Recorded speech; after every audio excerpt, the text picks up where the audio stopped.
রাজনৈতিক দলগুলোর ঐকমত্যের ভিত্তিতে সংস্কারগুলোকে সামনে রেখে নির্বাচন হতে পারে বলে মন্তব্য করেছেন বিএনপি মহাসচিব মির্জা ফখরুল ইসলাম আলমগীর। ঠাকুরগাঁও নিজ বাসভবনে নেতাকর্মীদের সঙ্গে ঈদ শুভেচ্ছা বিনিময়ে তিনি এ মন্তব্য করেন। বলেন, অন্তর্বর্তী সরকার যে সংস্কার করে যেতে পারবে না সেগুলো নির্বাচিত সরকার করবে।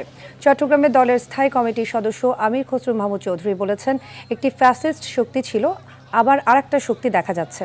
তারা অন্যভাবে ক্ষমতায় থাকার জন্য নতুন নতুন পন্থা বের করছে।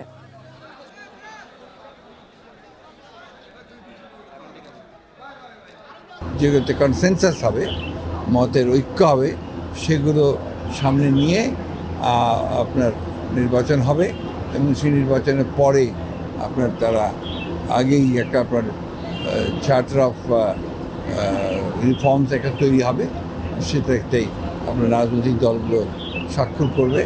ফ্যাসিস্ট একটা শক্তি, আবার আরেকটা শক্তি আছে যারা ফ্যাসিস্ট একভাবে ক্ষমতা দখল করে থাকে, আবার আরেকটা শক্তি দেখা যায় তারা অন্যভাবে ক্ষমতায় থাকার জন্য তাদের আরেকটা নতুন নতুন পন্থা বাইর করে। তারাও যাতে না পারে জনগণের সামনে দাঁড়াতে, ফ্যাসিস্টরা যেভাবে দাঁড়াতে পারে নাই তারাও যাতে না পারে, সেই জন্য বাংলাদেশের মানুষ প্রস্তুত।